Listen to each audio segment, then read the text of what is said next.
Hi y'all.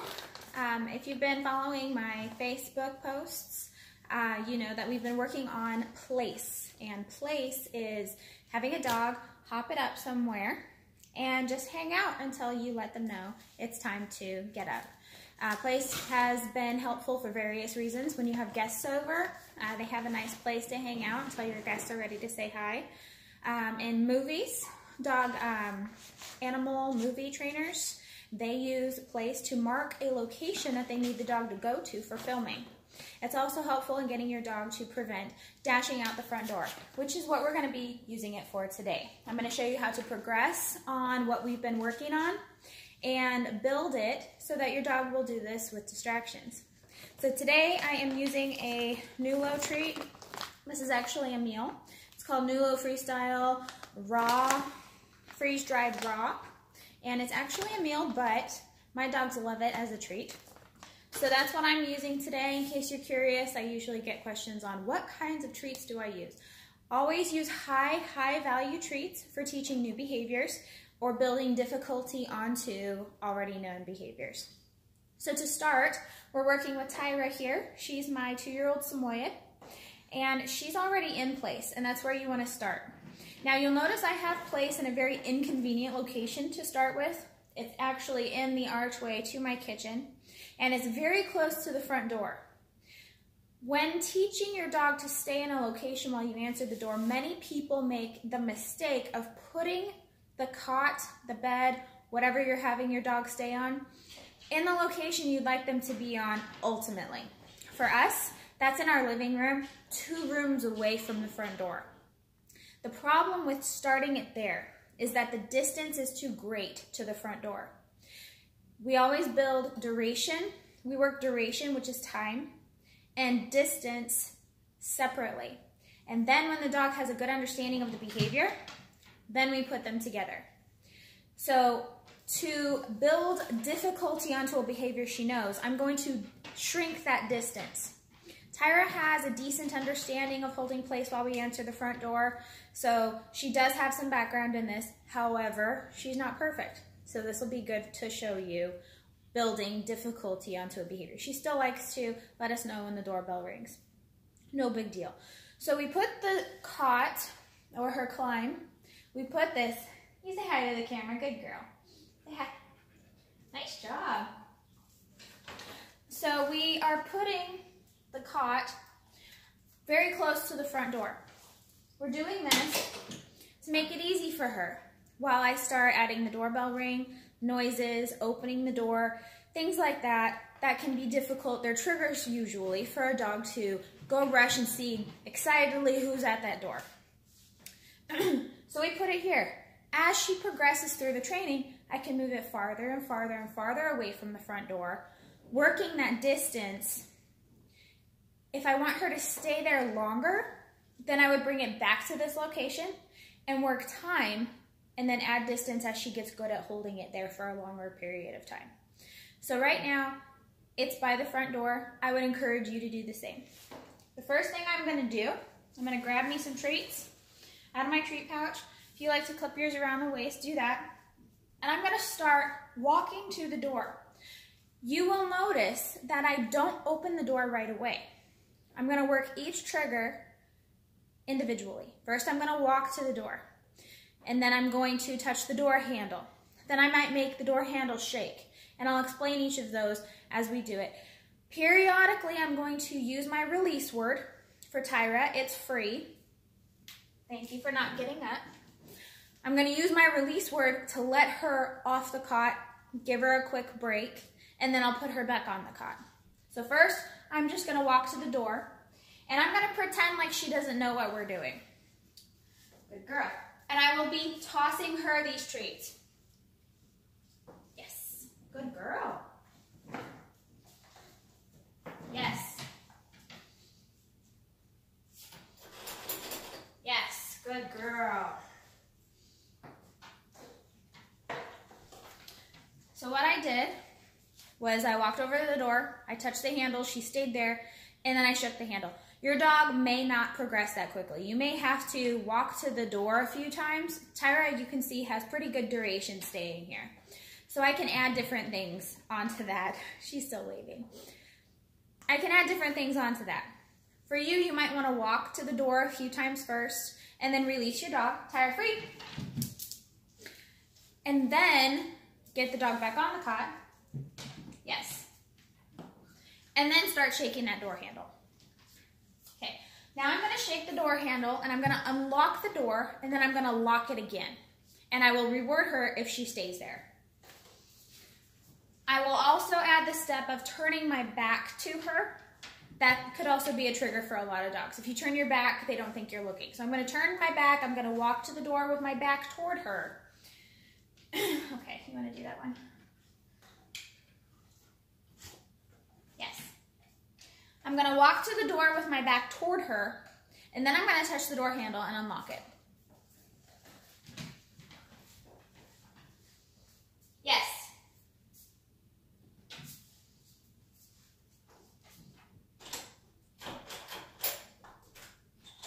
Yes.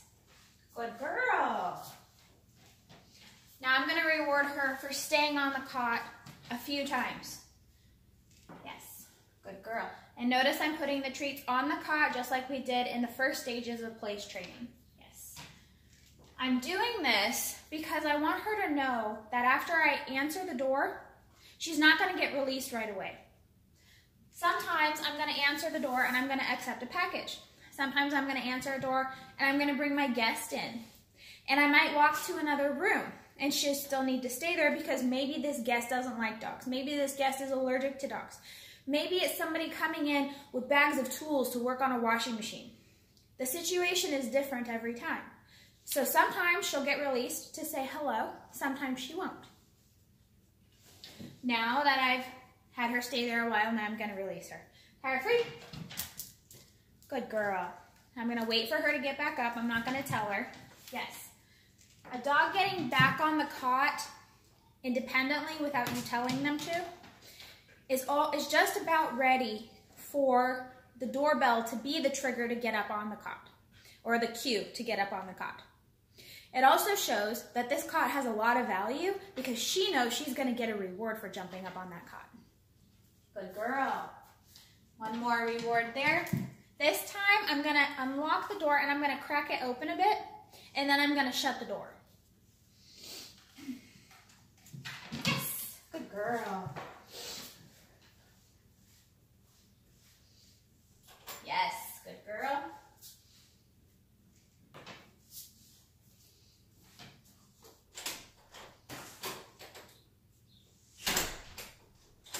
Yes, good girl. And I'm going to let her stay there a minute before I release her. So opening the door tends to be a trigger for a lot of dogs. My next step will be opening it farther, and then opening it farther until I have the door open all the way and my dog is still staying on that cot. Actually, I'm not going to release her this time. We're going to set a pattern for just staying there. Yes. I'm going to get a few more treats because this one's going to be a jackpot reward if she can do the whole thing. Yes, good girl.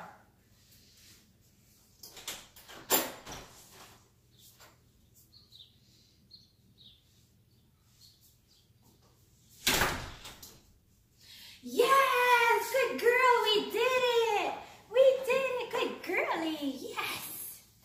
So jackpot reward, if you need a reminder, is a series of 5 to 10 treats. I just did 5 for her because these are really, really good treats. So when she's done with that, free, I'm gonna let her get up, recollect herself, get her mind back in the game, and then hop back up there. Yes, good girl. And always reward when your dog chooses to get back on the cot. So now I'm going to accept an invisible guest. This would be the next step. If your dog's proficient in that area, we add another step. My invisible guest, so now we're adding sound. It's all been silent up to this point. My invisible guest, I'm going to greet as if I was greeting a real guest. I'm going to be enthusiastic about it. Hey, how are you? Come on in. And then I'm going to shut the door. Sometimes our greetings are what trigger that last bit of excitement to cause our dogs to jump off that cot and greet the person. So there's not going to be a person there for her to accidentally reward herself. However, my vocalization is going to be there. Yes. Good girl.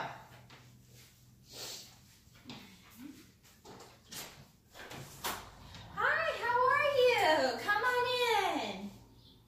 Good girl. Yes, good girl. That was so hard. That was so hard. Good girlie. So you can see how she kind of leaned forward and then she started tilting her head like, I don't see anybody, but it sounds like there's somebody there. Maybe I should bark a little bit. Well, she didn't bark and she stayed there. So she got a jackpot. Free. I'm gonna let her take a break, give her mind a break, recollect herself. Yes, good girl. Now I'm gonna add a sound that sets a lot of dogs off. I'm gonna reach my hand out there this time and I'm gonna ring the doorbell. I'm not going to greet an invisible guest. When you put the two together, sometimes that's too much. So the next step would be ringing the doorbell as if there were a dog or a person there. You can also use knocking, and you might want to work the two separately. Good girl.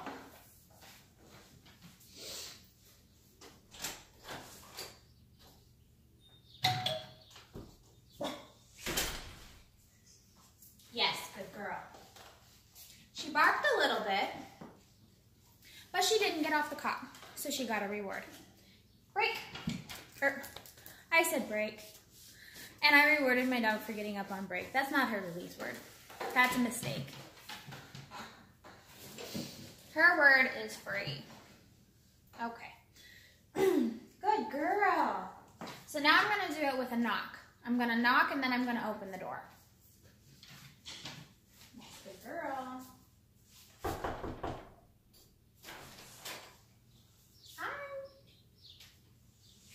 Good girl. That was good. There was no barking. In this house, more people use our doorbell than knock, but knocking is still good. All right, this time I'm going to knock, and then I'm going to open the door and greet my invisible guest. So now we're putting the two together. Good girlie. Whoops. That one dropped. Good girl.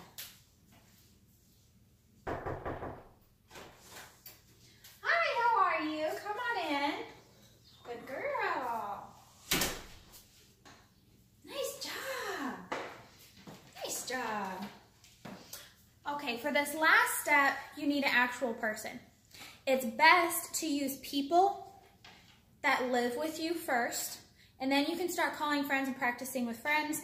What I like to do, I order stuff on Amazon, and so I'll have them ring the doorbell and I will collect my package and not actually invite a person in. But you do want some practice with strangers coming over, strangers to your dog. That might be family members, grandma, your best friend. Invite them over to practice specifically with this behavior. Okay, Elijah, can you walk outside and knock on the door and let me greet you? We're getting help from my son Elijah today.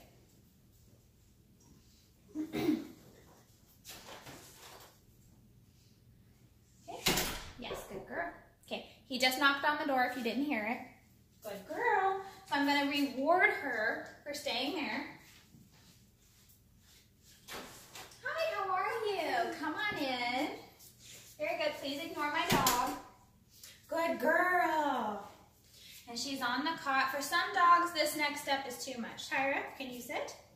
Will you please say hello to my dog while she stays there? Go ahead and pet her. Whoops, she's not sitting. Tyra, sit. Yes, now pet her again. Very good. Thank you very much. Okay, can you go back outside and let's try that one more time? Yeah. So for this one, for this next one, I'm actually going to have her off the cot to start with. No, I want you to knock. Tyra, right? So we're going to have the knock or the doorbell ringing be the trigger. We're going to teach it as a trigger. Tyra, come here. Go ahead and knock. Tyra. Okay, there's the knock. Tyra, hop it up. Yes. So there was a knock.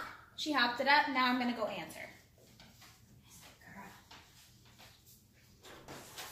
Hello.